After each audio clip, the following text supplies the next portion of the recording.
For today's video guys, magluluto pa ako ngayon ng talbos ng kamote. Ayan. Maganda to guys sa araw-araw ng ating ulamin. Kasi maganda po to sa ating katawan. Kung may mga sakit na diabetes guys, dapat kumakain kayo nito lagi. Talbos ng kamote. Tsaka yung matataas ang dugo, pampababa po ito ng blood sugar mga guys.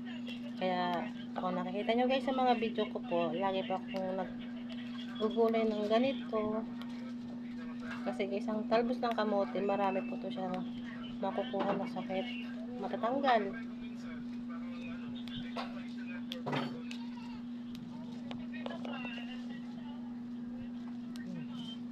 Tsaka kung bloating ka guys, yung bloated yung tiyan mo, kumain ka po sa araw-araw ng talbos ng kamote.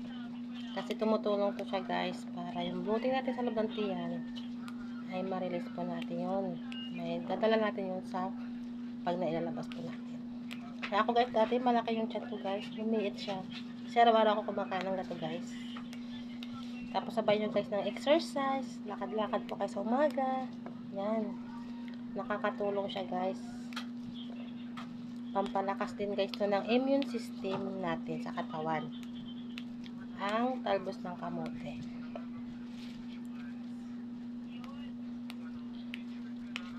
Ito guys, kaya araw-araw po ako nagugulay. Dahil maganda to siya guys. Araw-araw ng katawan, pampalakas siya guys. Kung sa napapagod ka po, ito po ay nagbibigay sa atin ng kalakasan ng katawan. Yung halimbawa, nag-exercise ka mga guys. Hindi ka masyado mapapagod sa araw-araw mo, nahanap buhay o anong ginagawa mo sa buhay mo. Basta kumain ka lang guys ng araw-araw ng talbos ng kamote. Tumutulong po ito sa ating katawan. Kaya sa mga bloating dyan natin yan, kumain na po kayo ng araw-araw nito.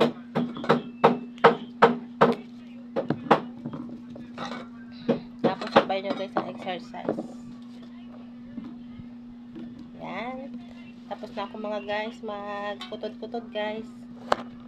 Ito naman guys, yung natirang ganito ng talbos ng kamote, ito po tinatanim ng asawa ko guys, kaya hindi ko siya guys itatapon.